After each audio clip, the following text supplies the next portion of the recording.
తులసీదాస్ నిత్యం రామాయణ పారాయణ చేసేవారు. ఆయన పారాయణ అనంతరం తన వద్ద ఉన్నటువంటి నీటిని ఒక చెట్టుకి పోసేవారు.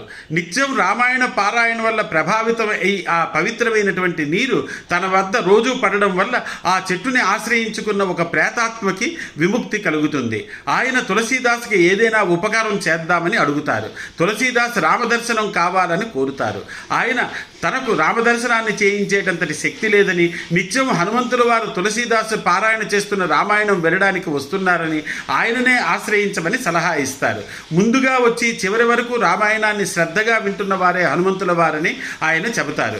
తులసీదాస్ మన్నాడు వచ్చిన వారందరినీ చూసి అందులో ఒక వృద్ధుడు మొదటనే వచ్చి రామాయణం అంతా ఆనందముతో విని చివరి వరకు ఉన్నటువంటి వారే ఆంజనేయుల వారిని పోల్చుకుని వారి పాదములను పట్టుకుని నిజరూప దర్శనాన్ని కోరుతారు.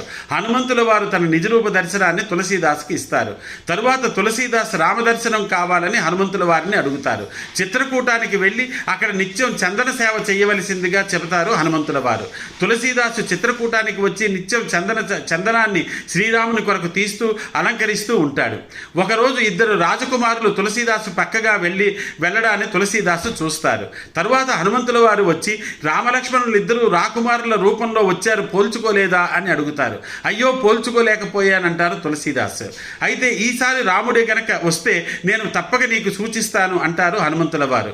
మర్నాడు రాముడు ఒక చిన్న బాలకుడి రూపంలో వచ్చి తులసీదాసు చందనం తీస్తుండగా తనకు పెట్టమని అడుగుతారు. తులసీదాసు ఆ వచ్చినది బాలకుడు అనుకుంటారు తప్ప శ్రీరామచంద్రుడని పోల్చుకోరు. వెంటనే హనుమంతుల వారు ఒక చిలక రూపంలో ఒక దోహా చదువుతారు. చిత్రకూట్కే ఘాట్ పర్ భయి సంతన్ కి భీడ్ తులసీదాస్ చందన్ ఘిసే తిలక్ దేత్ రఘువీర్.